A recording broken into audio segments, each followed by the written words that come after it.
¿Pueden los jóvenes países de Latinoamérica ganar la batalla entre la civilización y la anarquía? Esa es la pregunta que se hace Rómulo Gallegos en su famosa novela Doña Bárbara. Arrancamos con otro episodio de Bibliotequeando. Como siempre, les habla su anfitrión Ricardo Lugo, @Bibliotequeando en las redes. Sigan compartiendo la cuenta, dando like, siguiendo, promoviendo el podcast 5 estrellas para seguir mejorando nuestro conocimiento y cultura a través de los libros. También se pueden suscribir al blog de Bibliotequeando, donde yo escribo distintos artículos sobre distintos temas de los libros que hacemos en el podcast y otros que no forman parte de esta lista. El link lo encuentran en la descripción de este podcast o en el link de las cuentas de las redes sociales. Como siempre, arrancamos con un poco de contexto al libro. Voy a empezar, esto es un libro que vamos a hablar mucho de la historia de Venezuela en esta parte, pero esto aplica para bastantes países de Latinoamérica. Hace poco le hicimos el resumen a Pedro Páramo de Juan Rulfo. En ese caso habla de un mensaje muy parecido, esa anarquía que había en el campo mexicano. En el caso de Juan Rulfo, él es un niño durante las guerras cisteras, unas guerras horribles en México, más de 100.000 personas murieron.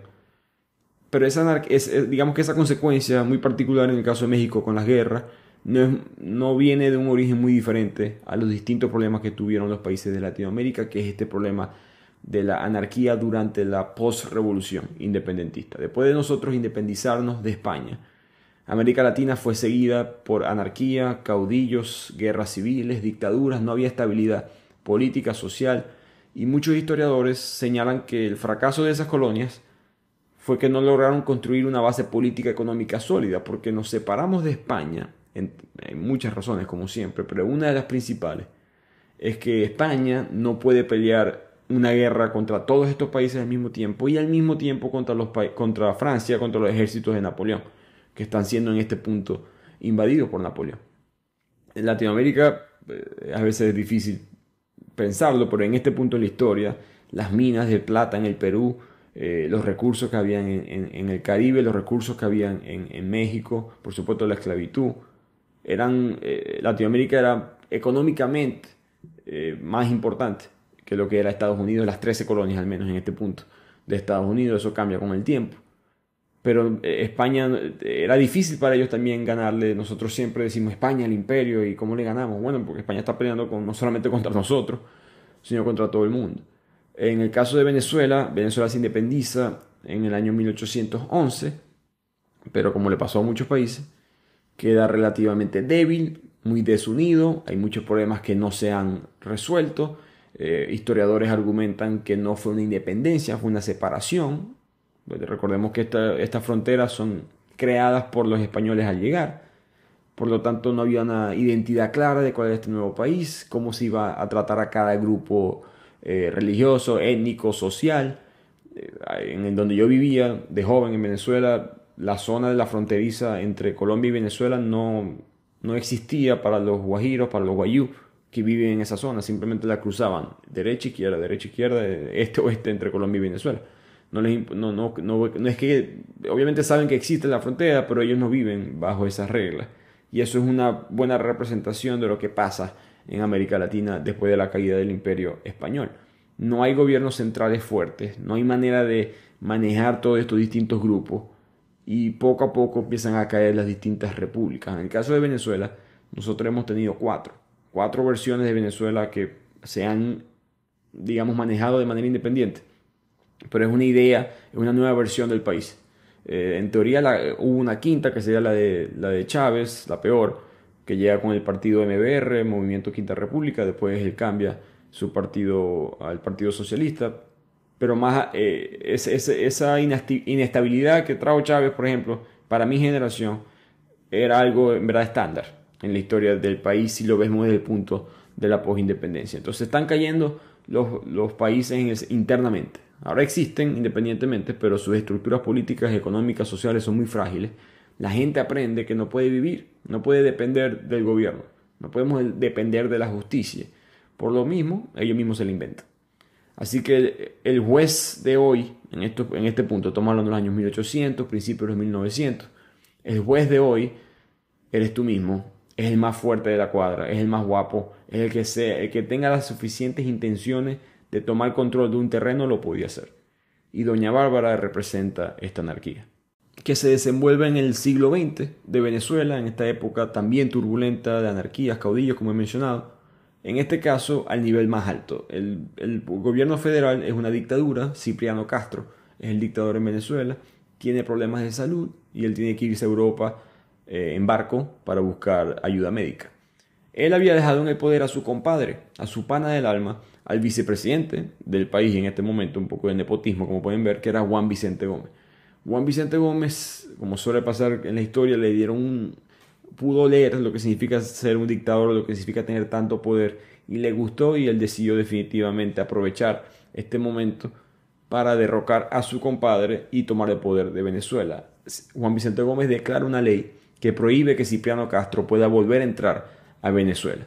Ahora, obviamente, esto es un nuevo dictador, hay conflictos internos, hay personas que estaban más alineadas con Castro. Gómez necesita protección, por lo tanto Gómez firma un acuerdo muy famoso con Estados Unidos.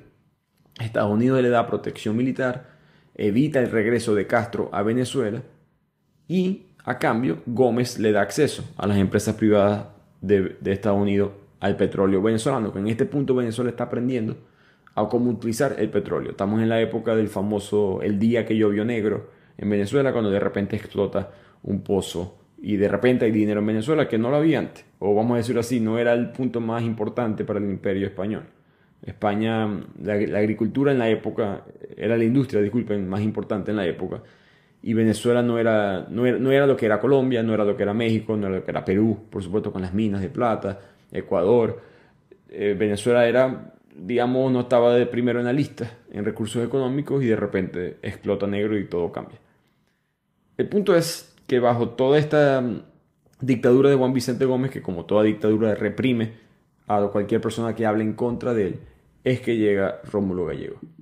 Gallegos fue un novelista y político venezolano. Él empieza a escribir en una revista hablando de una Venezuela con un mejor futuro, simplemente pidiendo respeto por la ley, el orden, no ideas radicales para nosotros hoy en día, pero en ese momento de anarquía, de tiranía, él simplemente quería, nos podemos sentar y hablar decentemente como personas civilizadas, algo que el país no podía hacer en esa época.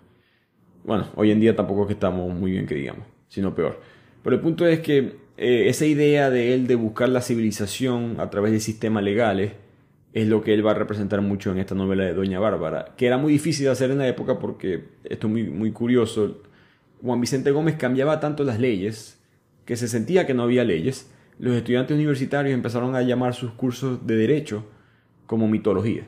Así de frecuente estaban cambiando todas las leyes en el país. El punto es que él se convierte en uno de los novelistas más importantes, más relevantes de Venezuela, para mí el más importante de Venezuela, pero en uno de los más importantes de Latinoamérica. El premio Rómulo Gallegos todavía tiene mucha relevancia. Él fue nominado al Nobel en el 67 y termina convirtiéndose eventualmente en presidente del país. Algo que importa en esta historia y algo curioso para Latinoamérica. Esto solamente ha pasado 3 veces más. Juan Bosch en República Dominicana, Faustino Sarmiento en Argentina y Andrés Manuel López Obrador, hoy en día AMLO, en México. Mucha gente, hablando conmigo sobre el libro, siempre me dice que si la política tuviera gente que lee, escritores, pensadores, el mundo estuviera mejor. Y yo no estoy tan seguro de eso. Siempre les recuerdo, no tanto por estos 3 que acabo de mencionar, pero siempre les digo que probablemente el autor más famoso de la historia, que luego se convierte en presidente, es Adolf Hitler. Así que cuidado con los autores en los gobiernos. Pero el punto es que cuando empieza su carrera política, él siempre estuvo en contra del dictador Juan Vicente Gómez, ya era un autor, escritor respetado. Después, con esa fama, cuando Gómez, esa dictadura se acaba, llega el general López Contreras, se inicia una reforma en Venezuela, él lo nombran ministro de Educación, era un pensador, un educador, todo esto. Eso fracasa, él tiene que dimitir, tiene que renunciar, decide que el sistema político de Venezuela está demasiado corrupto, demasiado roto y tiene que fundar su propio partido, Partido Democrático Nacional Acción Democrática, muy famoso en Venezuela porque este partido, Acción Democrática, y los copellanos, el otro partido que se le pone en oposición, se convierten en los principales partidos por los siguientes 60 años, eso no cambia, hasta que eventualmente Chávez llega al poder. Él se lanza como presidente, gana la presidencia, pero solamente dura como presidente 9 meses. En 1948 porque llega una nueva junta militar, otra dictadura, y es obligado Rómulo Gallegos a exiliarse. Eventualmente vuelve al país ya cuando la dictadura se acaba, pero él dijo que no se iba a dedicar más nunca a la política. Así que la política él es muy conocido por ser presidente y todos estos cargos que tuvo, pero en verdad no tuvo mucho tiempo, digamos, ejerciendo cargos públicos, políticamente hablando, de gran importancia. Pero lo que sí quedó en su récord es que él fue el primer mandatario democrático de Venezuela, el primer presidente democrático que fue elegido de manera directa, secreta y universal por el pueblo. Hasta el sol de hoy todavía tiene el récord con mayor cantidad de porcentajes de los votos, porque ganó con 80% esa primera vez. Y eso te muestra mucho el nivel de anarquía que había gubernamentalmente, socialmente en el país. Estamos hablando de que 1811 Venezuela, y vuelvo repito, esto aplica para muchos otros países de Latinoamérica, de distintas fechas, distintos tiempos, pero Venezuela se independiza en 1811. Su primer presidente democrático llega en el año 1948. Estamos hablando de 137 años de diferencia. Demasiado tiempo. Estamos hablando de generaciones y generaciones y generaciones viviendo sin ninguna confianza al gobierno. Y eso creo que todavía es parte de la fábrica, parte de la razón por la cual Gabriel García Márquez en ese libro él dice: déjenos vivir nuestra Edad Media. Pero antes de político, Gallegos fue un escritor. Él escribió distintas novelas: La Rebelión, La Trepadora. En esa él habla del problema del mestizaje, ¿no? Si hay tantos grupos, Venezuela es un país muy diverso, hay tantos grupos de razas dentro del país. Él veía la solución, o por lo menos plantea que una solución posible son los matrimonios mixtos. Si hay tantos grupos que están divididos, vamos a mezclarnos todos y evitar, vamos a hacer solamente un grupo, venezolano. Eventualmente él viaja al llano para educarse sobre esta zona del país, una zona muy misteriosa o quizás apartada de la realidad de las ciudades. Equivale a 1/3 de la zona geográfica del país, pero solamente hay 10% de la población ahí, 71% de tasa de analfabetismo. Estamos hablando ya de los años casi en los 1940. Todo es controlado por campesinos sin tierras, por terratenientes ricos que están conectados quizás con el gobierno, con los gobiernos locales. Ni siquiera había cercas, él se dio cuenta, en las haciendas. Los rebaños semisalvajes no eran domesticados técnicamente, estaban semisalvajes, eran manejados por llaneros a placer. Si tú podías penetrar la tierra de alguien más, tú podías agarrar a ese animal. No había ley, anarquía total. Y en medio de ese viaje el resultado fue Doña Bárbara, publicada en 1929. Así que empecemos con esta novela, que arranca con Santos Luzardo, un hombre que regresa a su tierra natal, a los terrenos de Altamira en los llanos venezolanos, pero no está volviendo de forma romántica, está volviendo con la intención de vender esos terrenos. Resulta que él ya es un hombre de ciudad. Él se mudó en la época de su adolescencia a la ciudad y se convierte en doctor, se convierte en abogado, ambas, y ya está muy acostumbrado a esa vida, tiene buen estatus social, buen estatus económico, y la hacienda, esos terrenos simplemente son un dolor de cabeza para él. Él decide que él es mejor salir de ese problema legal que le dejó su familia, porque él es el dueño de esas tierras ahora. Entonces quería salir del mismo. En ese camino, en ese viaje, se da cuenta que está siendo perseguido, o seguido, mejor dicho, por un hombre que le dicen el brujeador. La gente del pueblo le dice que ese hombre que te está siguiendo es alguien que la mujer, la dueña de todo esto, lo tiene comprado, uno de sus secuaces, uno de sus hombres, por decirlo así. Esa mujer se llama Doña Bárbara, que se rumora que tiene un pacto con el diablo. Tiene fama de que puede conectarse con el más allá de la manera más malvada posible. Y aquí rápidamente vemos lo que va a ser el conflicto de la novela, ¿no? El mundo civilizado, el mundo que respeta las leyes, contra esta anarquía que se encuentra en el campo. Santos Luzardo contra Doña Bárbara. Así que mientras Santos Luzardo va de regreso hacia sus tierras, empieza a recordar su vida anterior, cómo es que todo se acabó para él en el llano. Resulta que habían dos familias caciques, dos familias que controlaban los terrenos de Altamira: los Luzardos, su familia, y los Barqueros. Todos vivían de acuerdo a la ley del llano, su propia ley inventada, no era la ley constitucional del país. Ya explicamos las razones detrás de eso. Y empieza a pensar en su padre. Su padre fue un hombre muy complicado que tuvo una relación pésima con su hijo mayor Félix, el hermano de Santos Luzardo. En aquella época, otro país en Latinoamérica, México, está en una batalla contra Estados Unidos. Félix apoyaba a México, pero su padre apoyaba a Estados Unidos, porque Félix decía: hay que apoyar a los nuestros, nosotros somos latinos, latinoamericanos, tenemos que hablar a México, tenemos que apoyar a México, hablan español, son como nosotros, etcétera. El padre está del lado de que, bueno, nosotros sí, somos de aquí, de este continente nuevo, pero somos hijos de europeos, pertenecemos al continente americano, pero tenemos que tener respeto a la madre patria, en el caso de los países latinos que hablan español, España. Y esto lo muestra el autor para mostrar ese conflicto de identidad que hay al principio de todas estas naciones. Se argumenta, o se puede argumentar que todavía existe, de dónde en verdad soy, ¿no? ¿Qué significa ser venezolano? Es algo fundado por españoles. Entonces tiene razón el padre de Félix, el padre de Santos Luzardo, pero yo no soy español. España no me da derechos a mí, España no me representa, yo no me manejo bajo las leyes de España, me manejo estas leyes venezolanas. ¿Qué significa hacer eso? Eso es Félix. Todo este conflicto existe y es mucho más, se siente mucho más en la sociedad en este punto en la historia.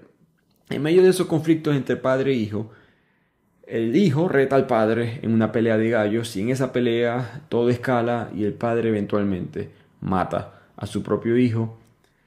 El padre le da la noticia a su esposa y después se suicida. La madre de Santos, con toda esta horrible noticia, decide que tiene que alejar a su hijo de esta vida del llano y decide mudarse, cuando Santos tiene 14 años, a la capital de Venezuela, en Caracas.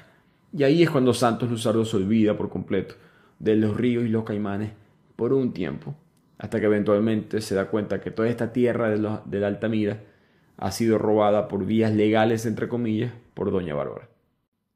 Así que ahora aprendemos de Doña Bárbara cómo se convirtió en ella en esta persona. Anteriormente ella era Barbarita, hija de una india, violada de hecho por un blanco, entonces era ya mestiza en raza, que por cierto, yo vivo en Estados Unidos, a mí me frustra demasiado, cuando cada vez que aquí hay que llenar un formulario, hay que llenar una planilla, siempre te ponen raza y te dan dos opciones, o digamos las opciones para mí son latino o hispano, que no son razas. Me molesta que no me salgan las opciones que son. Creo que todos los latinos sabemos desde chiquitos nuestra raza, que es criollo, mestizo, mulato, raza negra, raza blanca. Esas son las razas, y sin mencionar los distintos grupos indígenas de cada región. Me molesta un poco la ignorancia en cuanto a ese tema aquí. Para hablar hablan de raza todos los días, 27 veces al día, y no tienen esa lista correcta. Me frustra un poco. Pero disculpen, de vuelta a la novela, estaba desahogándome aquí un poquito de terapia. El punto es que Barbarita es la hija, el producto de una violación de un hombre blanco español a una india, y trabaja de cocinera. Ella es pobre en una embarcación de ladrones y piratas. No es el mejor lugar para una niña vivir. Poco a poco se convierte en adolescente.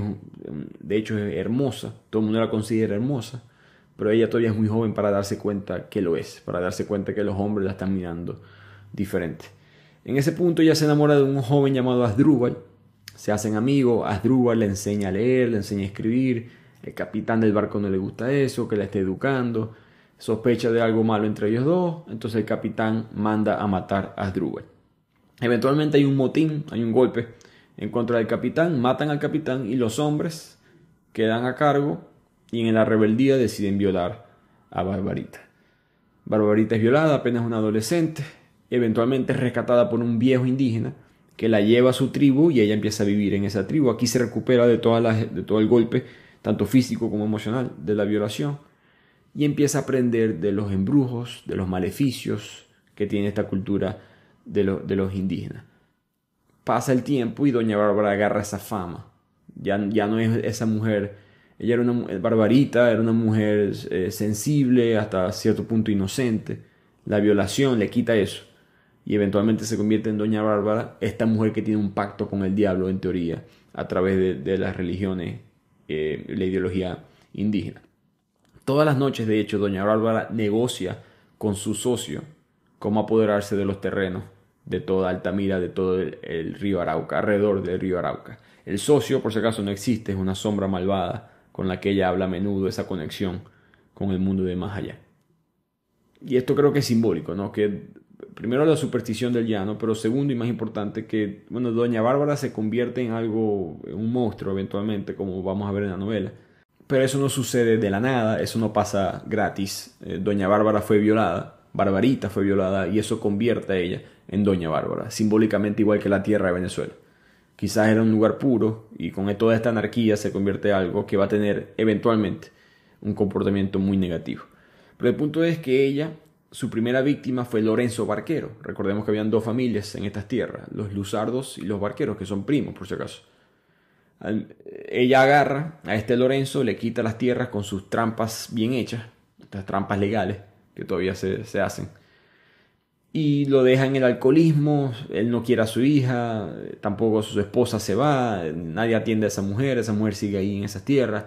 El punto es que todos estos terrenos de los Barqueros pasan a ser parte de Doña Bárbara, propiedad de Doña Bárbara, y ella bautiza a estas propiedades como El Miedo, para nuevamente marcar su marca de esta mujer hermosa que ahora tiene 40 años, que le mete mucho miedo a todo el mundo en el llano.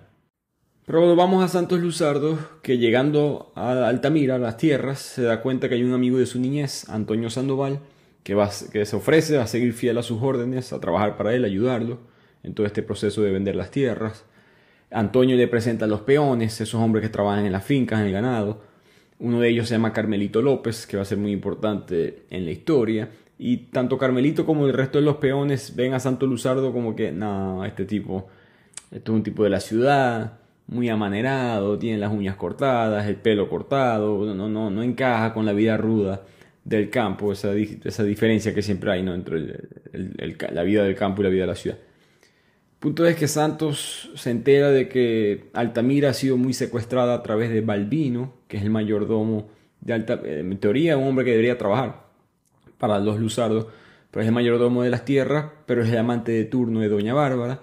Ella lo controla y ahí es que ellos han perdido dinero, ganado, las condiciones, hay muchas enfermedades, animales están muriendo. Y Santos simplemente se queda callado y está analizando la situación, aprendiendo de todo lo que está pasando. Y en ese momento llega al cuarto donde su padre se suicidó, donde su padre mató a su hijo, y consigue la lanza que utilizó en ese crimen, que todavía estaba clavada en la pared. Entonces Santos agarra esa lanza, la quita, y en ese momento se da cuenta de lo que significa estas tierras para él, para su familia, para su identidad, y decide no vender Altamira y quedarse para recuperarla.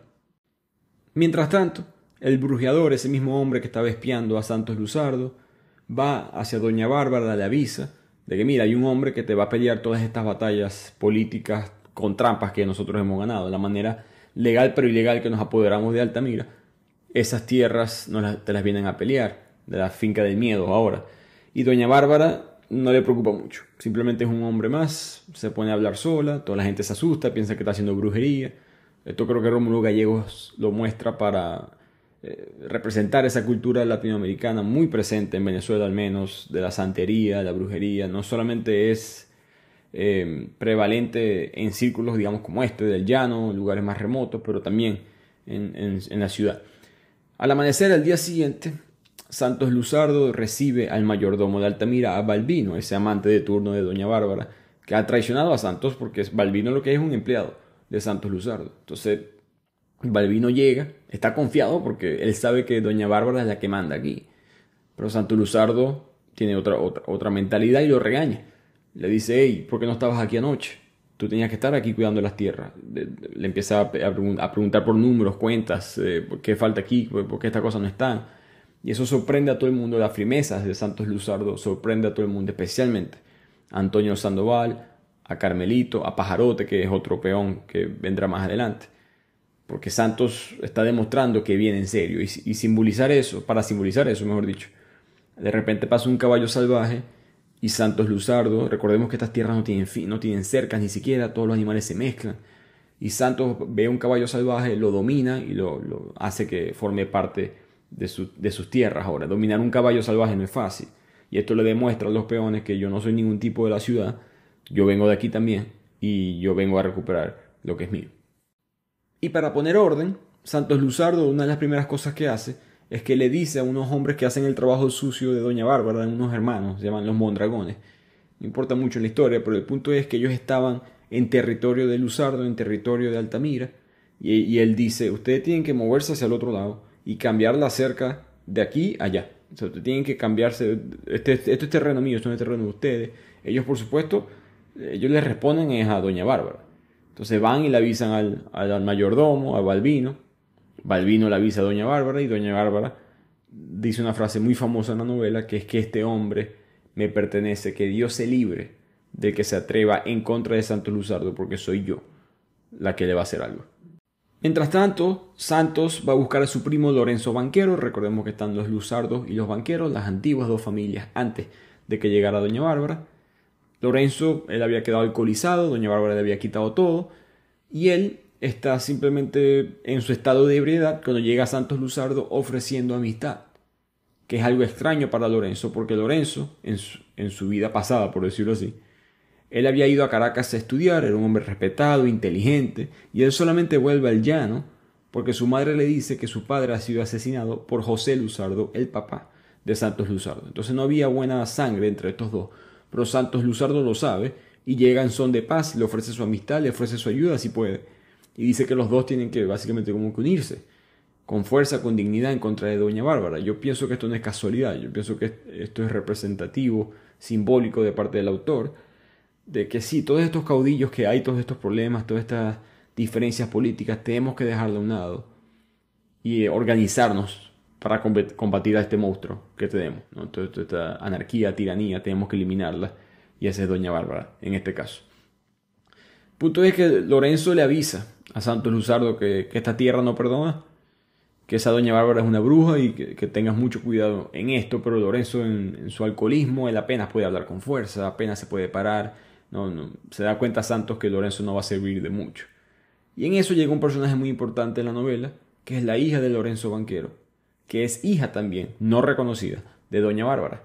Doña Bárbara, con su hermosura, engañaba mucho a los hombres de esta manera, con el sexo, tuvo sexo con Lorenzo, y esa hija ella nunca la reconoció porque Doña Bárbara le quita todas las tierras a esta familia, y ella queda indigente. Esta niña Marisela está sucia, se nota que no se ha bañado, no come bien, está totalmente indigente, y Santos Luzardo se la lleva a su hacienda para cuidarla. La ordena que la bañen, que le den de comer, para que deje de ser, entre comillas, una niña salvaje, nuevamente representativo de quitar una mujer de este mundo, en este caso una niña de este mundo de la crueldad, del salvajismo, a un mundo mucho más civilizado. Y en eso llega un nuevo personaje en la novela, un hombre estadounidense llamado Mr. Danger. Danger significa peligro, por supuesto, en inglés. Un hombre que tiene propiedades en el llano venezolano. Él está en una reunión de negocios con Doña Bárbara y otro hombre, y los tres están celebrando este acuerdo legal que consiguieron. Y en eso Doña Bárbara mata al otro hombre.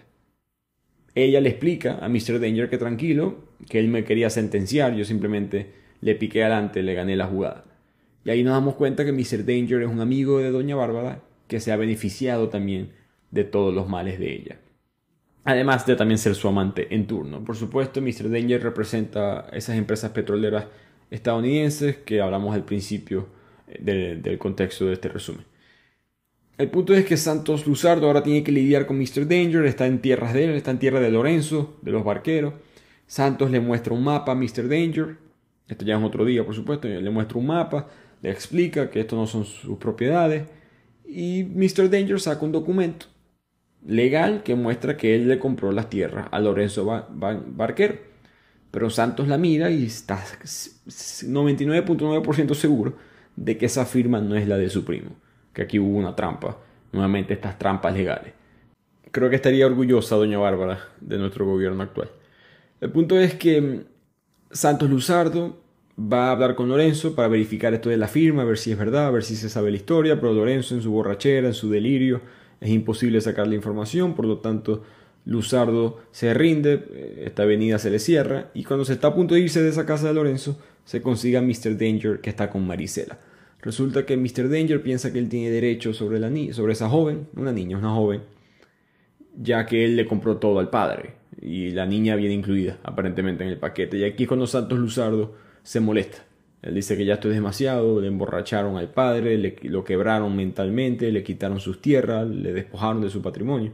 Tengan la delicadeza, la civilidad, la decencia de tratar bien a su hija. Y aquí es cuando Santos pone una línea muy, muy clara entre los derechos las leyes que se van a utilizar aquí y las leyes del llano, que es las que ustedes hacen, que él no va a respetar. Así que Santos Luzardo va y realiza su segunda movida legal, que es presentar una denuncia en la jefatura civil hacia los terrenos que tiene ahorita Mr. Danger y Doña Bárbara, que le pertenecen a él. En esa jefatura civil se consigue un amigo de la universidad que estudió con él en Caracas, se llevaban muy bien, era de confianza, se llamaba Mujiquita, y Santos le explica la situación a Mujiquita, pero Mujiquita no le da muchas esperanzas a él.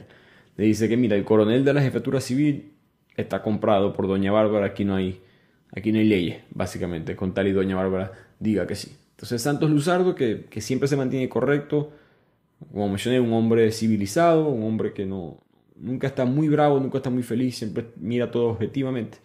Él decide convocar una reunión con estas 5 personas, él mismo, Doña Bárbara, Mr. Danger, Mujiquita y el coronel de la jefatura civil. En esta reunión hay un ambiente muy hostil hacia Santos, que no es bien reconocido, bien recibido por todo este grupo del llano. De por sí ya el coronel había cuadrado cosas por debajo de la mesa con Mr. Danger.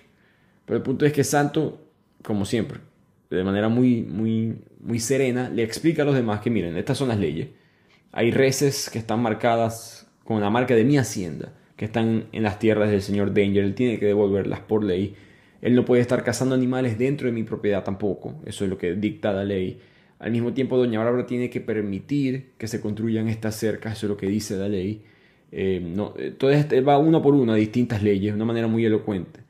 Verifican la ley y se dan cuenta que es verdad, que Santos tiene razón. Y él aclara, yo no vengo aquí, yo no quiero causar problemas. Yo entiendo que quizás ustedes no las sabían, que quizás ustedes cometieron un error, no hay problema. Yo les doy una semana aproximadamente para que arreglen todo y después vemos cómo está la situación. Así yo no tengo que hacer una demanda formal, porque yo puedo demandar hasta lo más alto posible del gobierno. Y con eso se termina esa conversación, una manera de... El general se siente sumamente insultado, que viene alguien a hablarle de leyes. Por supuesto el general no sigue leyes, pero esta gente es así. Esa gente corrupta así, lo digo yo que la conozco, son así. Rompen todas las leyes del mundo y de repente viene alguien a poner orden y creen que ellos son correctos de repente. Mientras pasan estos días, Santos dedica tiempo a la educación de Marisela, que es una joven. Creo que quizás dije la palabra niña en un momento, pero en verdad es una joven. Ahora que está arreglada, recordemos que tiene buenos genes, por decirlo así, la hija de Doña Bárbara, que era hermosa también en su juventud. Es una mujer muy linda y empieza a rumorarse dentro de los peones que quizás Santos y Marisela terminen con algún tipo de relación amorosa. Pero esto simplemente es un rumor en este punto. En eso llega un nuevo personaje que se llama Juan Primito, un joven que creció al mismo tiempo con Marisela, primo de ella. Él siempre la trataba como si ella fuera su novia, pero nunca lo fue ni lo es. Y él viene a darle un mensaje de parte de Doña Bárbara a Santos. Le avisa que Doña Bárbara básicamente dijo que sí, que procedan a la limitación de los territorios, que la acerquen y que ella puede prestar hombres para el trabajo si es necesario. Primito al mismo tiempo se da cuenta de que Marisela está como que arreglada, más limpia, y se devuelve y le avisa eso a Doña Bárbara. Y a Doña Bárbara parece que no, vamos a decir que no le gustó mucho la cosa, o le pegó, le chocó ese comentario. Y en la mañana siguiente, Doña Bárbara se aparece con varios peones del miedo de su territorio a saludar a Santos Luzardo. Y ella empieza a conversar con él y Santos la trata totalmente indiferente, no le presta atención. Él se da cuenta que Doña Bárbara se apareció con el pelo arreglado, más maquillaje que el otro día. Parece que él la impresionó a ella en esa reunión en la jefatura civil. Y ahora parece que Doña Bárbara está atraído hacia él sexualmente, que es una trampa que ella también había hecho en situaciones anteriores. Casi todos los hombres que ella le quitó terrenos, ella tuvo sexo con ellos. Y ella, que había hecho todo esto para impresionar a Santos, se siente ahora atraída a un hombre, parece el único hombre que la ha desafiado y al mismo tiempo el único hombre que no está mostrando ningún tipo de interés sexual en ella. Y pareciera, por los rumores que le llegan a ella, que hubiese un interés sexual en su hija. Y esto le da muchos celos a ella. Así que Doña Bárbara queda con esos sentimientos mezclados de odio y atracción sexual hacia Santos. Los peones de ellas aseguran de que Santos Luzardo va a ser una víctima tarde o temprano. Pero sin embargo pasan los días y nada sucedía. Pasa un día, pasa el otro, todo el mundo esperando la noticia de Santos Luzardo, muerto, ahogado, desaparecido, algo así, para nada. Y ellos empiezan a preocuparse por ella y se dan cuenta que ella está totalmente diferente, más femenina, más sensible. Empieza a cabalgar cerca de las tierras de Santos Luzardo, buscándolo a él por la ventana, buscándolo desde lejos. Por primera vez desde que la violaron, había vuelto esa Barbarita que ella había perdido. Ese amor que ella sentía por esas Asdrúbal en el barco, parece que volvió. Y un día que ella está pensando en todo esto, le llega Santos Luzardo a visitarla. Doña Bárbara toda feliz, se arregla, se prepara para recibirlo, y Santos viene con una exigencia. Le dice primero que los terrenos que se están cercando se están haciendo acorde al lugar equivocado, recuerden que la ley dice que tiene que ser en este punto, según este contrato. Habla de una manera muy decente y le pide a doña Bárbara que gracias por su ayuda, pero que lo tienen que hacer de manera correcta. Y doña Bárbara nuevamente impresionada con la elegancia o la decencia de Santos Luzardo, y dice que si yo me hubiese topado con hombres como usted, otra sería mi historia.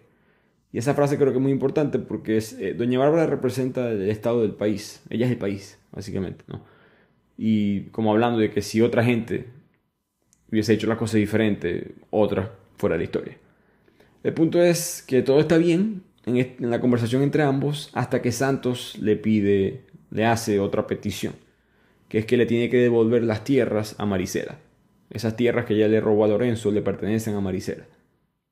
Y doña Bárbara aquí más nunca vuelve a ser esa mujer sensible por Santos y se devuelve a su antigua personalidad de lo que es en verdad doña Bárbara. Entonces acaba la reunión, doña Bárbara para nada contenta con Luzardo, y Luzardo se devuelve a su hacienda donde está Marisela, que lo trata mejor, le prepara desayuno, está limpiando la casa, lo ayuda, siempre está como tratando de llamar la atención de Santos, porque Marisela también se enamoró de Santos Luzardo. Tenemos madre e hija enamoradas del mismo hombre, pero Santos las ignora a ambas. Digamos que a doña Bárbara le ignora intencionalmente, en el sentido que él sabe lo que está pasando, pero no le va a hacer caso. En el caso de Marisela, él la ve a ella como una hermana, o él la trata a ella casi como un padre, como alguien que está tratando de ayudar, no con ningún interés sexual.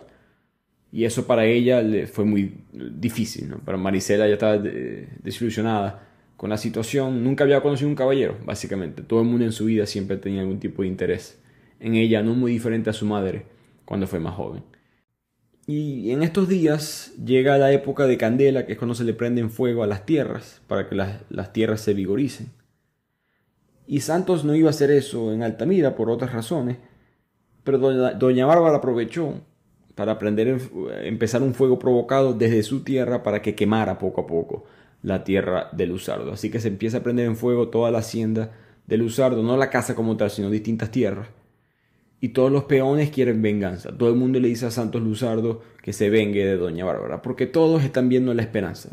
Santos representa ese cambio, esa nueva manera de hacer las cosas, y todos quieren salir de la tiranía de doña Bárbara. De hecho, el mismo Lorenzo Barquero, su primo, le dice a Santos Luzardo: mátala y conviértete en el nuevo cacique. Al final, Santos Luzardo prefiere no responder fuego con fuego, literalmente, y decide no hacer nada. Y esto para mí representa muy bien las situaciones de la historia de Venezuela y la historia de otros países también. Llega el nuevo gobierno, llega el nuevo dictador, llega la nueva junta militar, llega el nuevo político, lo que sea. Y al final la gente, con la sed de venganza quizás, o por X razón, la gente quiere que se castiguen a los anteriores. La gente quiere que hagamos las cosas malas también. Y Santos Luzardo no sabe que esa no es la manera correcta, que yo no quiero matar a doña Bárbara. Yo no vine a eso. Yo vine a hacer las cosas de la buena manera, no de la manera incorrecta. Total, que todo este capítulo termina con mucho olor a sangre en el ambiente. Y la manera legal de responder para Santos fue simplemente agarrar sus vacas, sus reses que estaban en territorio de otras personas, como Balbino, el mayordomo, como doña Bárbara, y empezó a marcarlas con la marca de su hacienda de Altamira. Una manera de responder: hey, las cosas se pueden hacer legalmente, esto es mío, aquí está, la ley dice que yo lo puedo hacer, yo puedo comprobarlo, y esa es su respuesta. Mientras tanto, hay una fiesta unos días siguientes en la hacienda de Santos Luzardo. Marisela está tratando de que Santos le preste atención, él no lo hace, y de repente ella escucha un rumor de que su madre, doña Bárbara, está enamorada de Santos Luzardo, y aquí a Marisela le da un ataque de celos. Su madre, que nunca le ha dado nada, que le quitó la tierra, también me va a quitar el hombre que yo amo. Entonces ella se molesta, corre hacia la hacienda del miedo, la llama bruja porque la consigue haciendo una brujería, un conjuro. Y doña Bárbara ve a su hija en verdad cara a cara por primera vez. Y al mismo tiempo llega Santos Luzardo, que se había enterado que Marisela se había ido sola. Y él se la lleva para calmar los ánimos. Y aquí es cuando doña Bárbara tiene una escena bastante oscura, como macabra, en el libro, que ella escucha a su socio. Ese socio es el diablo que ella tiene en su mente. Y aquí el mensaje del libro es más claro todavía, ¿no? Doña Bárbara y Santos Luzardo, ambos peleando por una joven, Marisela, que en verdad representa el futuro del país.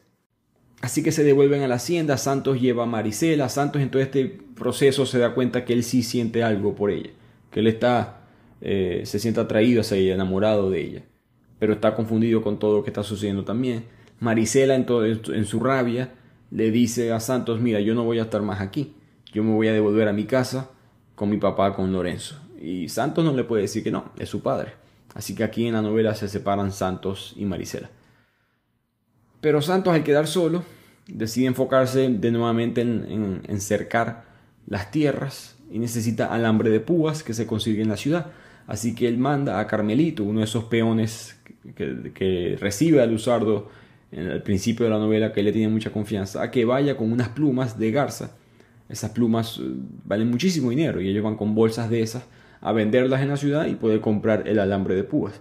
Carmelito se va con su hermano en caballo hacia la ciudad y el punto era que ellos volvieran, pero lo que vuelve es básicamente el coronel, ese mismo coronel que trabajaba para doña Bárbara y que trabaja en la prefectura civil, dando la noticia de que el cuerpo de Carmelito está siendo comido por los zamuros. Han sido asesinados tanto Carmelito como su hermano, obviamente, por doña Bárbara. Santos Luzardo promete que esa muerte no va a quedar impune. Y parece que por primera vez ese conflicto, esa batalla que él tiene de mantenerse civilizado en este mundo que no lo es, parece que la va a perder. Y este mundo es tan sucio que él va a la jefatura civil a poner la denuncia del asesinato. Y el coronel le dice, no señor, aquí está el acta de defunción, eso fue una muerte natural. Se aparece doña Bárbara, le da el pésame, que si necesitas ayuda, total hipocresía. Santos Luzardo está indignado con el nivel de corrupción, con el descaro de esta gente. Y él decide irse, dejarlos ahí plantados, hablando solos, no darles la dignidad. Y ahí es que en ese camino por el llano, él solo es que él entiende que no hay otra justicia en este mundo que la que hace uno mismo. Y un buen ejemplo de esa justicia o injusticia que tú puedes ejercer tú mismo en esta tierra es Mr. Danger. Mr. Danger llega ese día a la casa de Marisela, que está con su padre nuevamente intoxicado, el Lorenzo alcoholizado, y él llega con un documento. Le dice a Lorenzo que lo firme, Lorenzo, que está borracho, no lo quiere firmar, o no lo puede firmar, mejor dicho. Mr. Danger le agarra la mano, le hace firmar el papel y después lee en voz alta que por el presente declaro que he vendido al señor Guillermo Danger a mi hija Marisela por 5 botellas de brandy. En teoría, ahora legalmente, él es el dueño de Marisela. Marisela escucha esto y se desespera, empieza a caerle a golpes a Mr. Danger, pero Mr. Danger es un hombre mucho más grande que ella. Él simplemente está esperando que ella se canse de los golpes. En todo esto el padre borracho entiende que algo le está pasando a su hija, pero no puede hacer nada al respecto.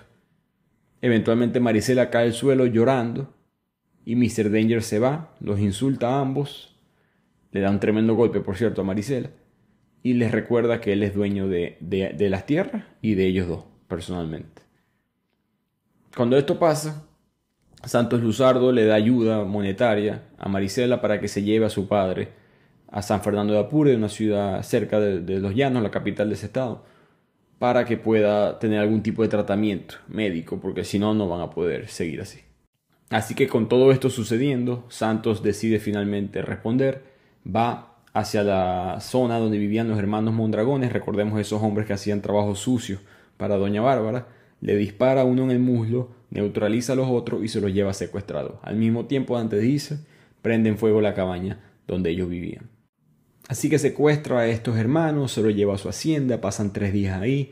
Santos además recupera ganado que estaba en las tierras de doña Bárbara y ella, viendo todo esto pasar, decide mandarle un mensaje a Santos Luzardo, diciéndole, mira, aquí hay un lugar misterioso, una persona quiere encontrarse contigo que te va a dar información sobre la muerte de Carmelito y te va a dar información sobre las plumas que se robaron. Recordemos que esas plumas valían mucho dinero.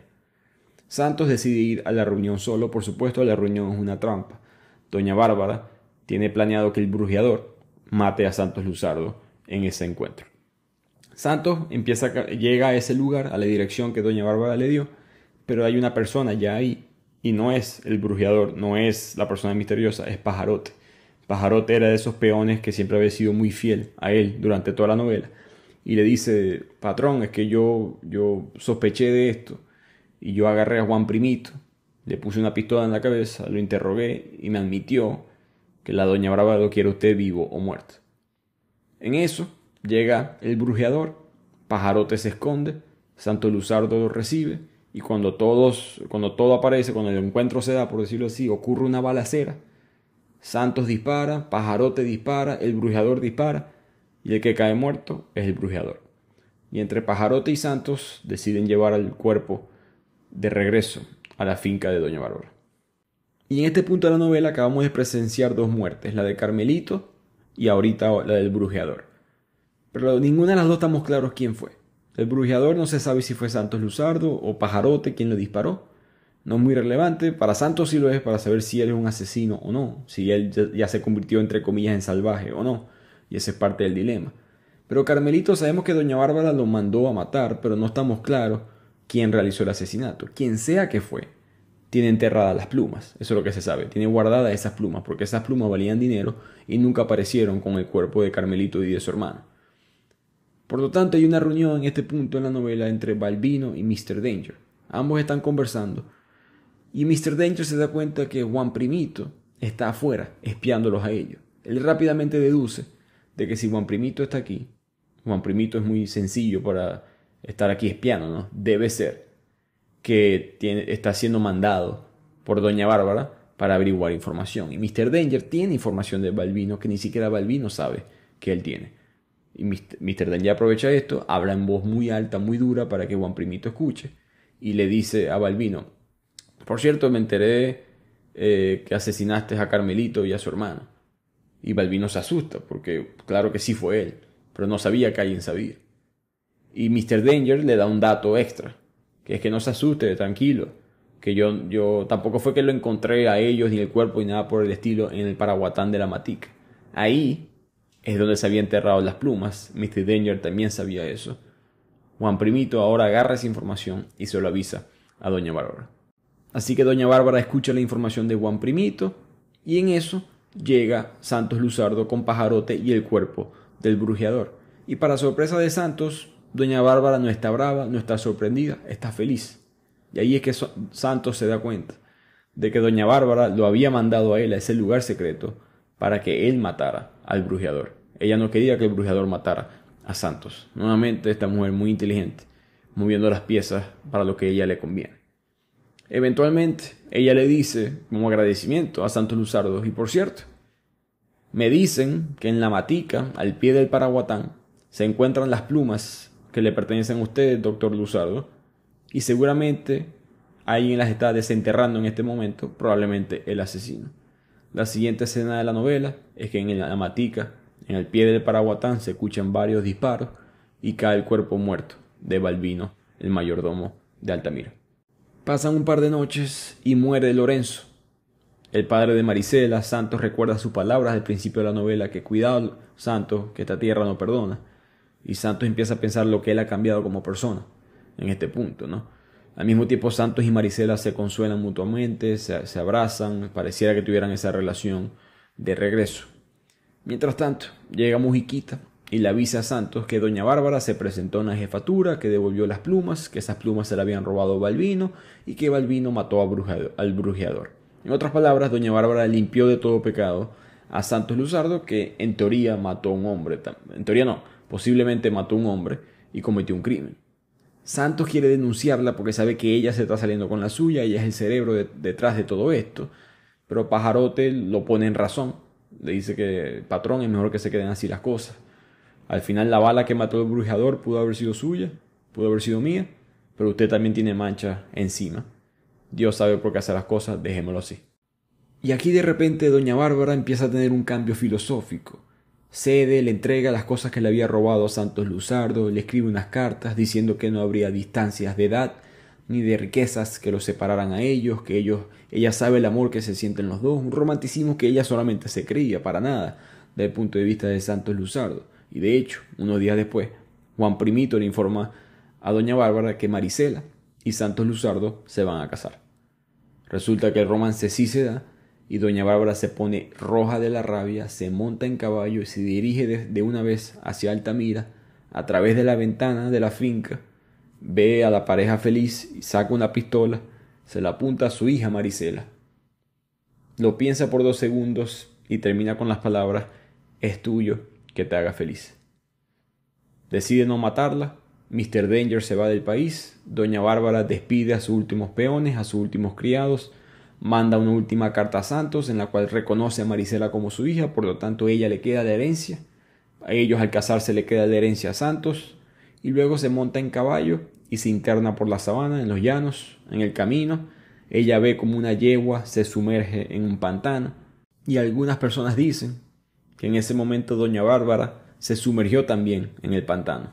Otras personas dicen que simplemente se montó en un bongo, en una canoa, y que todavía, hasta el sol de hoy, viaja río abajo.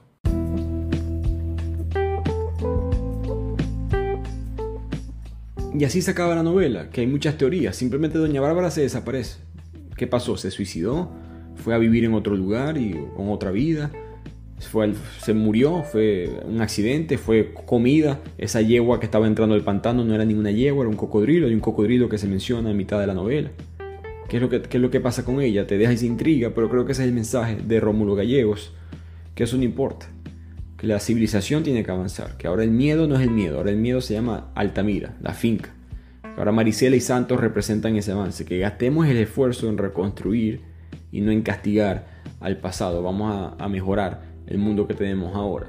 Se puede mirar para atrás o se puede mirar para adelante. Donde se traza la línea es bastante subjetivo, pero ese es el mensaje para mí de doña Bárbara, que la civilización eventualmente para avanzar tiene que mirar hacia adelante, como dijo Pajarote a Santos: déjelo así, patrón, que Dios sabe por qué hace las cosas. Nos vemos la próxima semana en otro episodio de Bibliotequiano.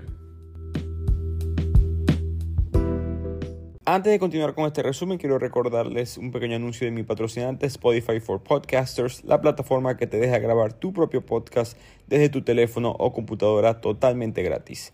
De ahí puedes distribuirlo a las distintas plataformas como Spotify, Google Podcasts, Apple Podcasts, hacer episodios en video y hasta tener contratos con patrocinantes y generar ingresos, vuelvo y repito, totalmente gratis. Así que no pierdas la oportunidad de empezar tu propio podcast, hacer lo mismo que hice yo y promover tu propia marca a través de Spotify for Podcasters.